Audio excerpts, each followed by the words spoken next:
السلام علیکم سامعین، میں ہوں حکیم فیصل اور آپ دیکھ رہے ہیں کلیم دعا خانہ یوٹیوب چینل۔ جی، آج ہم جس موضوع پہ بات کریں گے اور بہت آسان علاج کچن سے بتائیں گے وہ ہے سردیوں میں ہاتھ پاؤں کا ٹھنڈا رہنا اور ہاتھ اور پاؤں کی انگلیوں میں یا پاؤں کے اندر جو ہے وہ خون کا جم جانا۔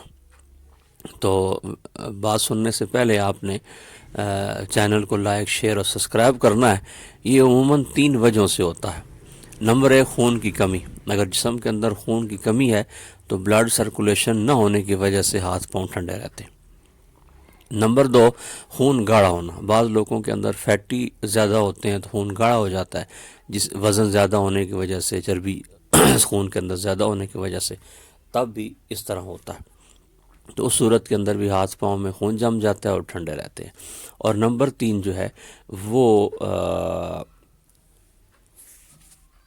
تیسری وجہ جس کی وجہ سے ہاتھ پاؤں ٹھنڈے رہتے ہیں اور پاؤں کے اندر خون جمنا شروع ہوتا ہے، وہ ہے جگر کے اندر تسکین۔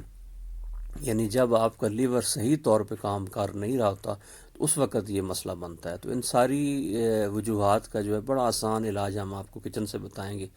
وہ یہ ہے کہ آپ نے 4 چیزیں لینی ہیں۔ گندھک آملہ سار 30 گرام، رائی جو ہے یہ 30 گرام، بابچی یہ آپ کو کسی بھی پنسار سٹور سے مل جائے گی، بابچی اس کو کہتے ہیں، یہ بھی 30 گرام، اور اجوائن جو ہے یہ بھی 30 گرام۔ ان چاروں چیزوں کو، رائی، بابچی، گندھک آملہ سار اور اجوائن، ان کو آپ نے مکس کرنا ہے اور گھر کے اندر جو ہے اس کو گرائنڈ کر لیں اور پاؤڈر کر لیں بالکل۔ تو گرائنڈ اور پاؤڈر کرنے کے بعد آپ نے سفوف جو ہوگا اس کی 1 ٹی اسپون صبح، دوپہر، شام آپ نے پانی کے ساتھ استعمال کرنی ہے۔ انشاءاللہ یہ دعا کافی ہوگی اور پورا سیزن آپ کی صحت بہت اچھی رہے گی۔ السلام علیکم۔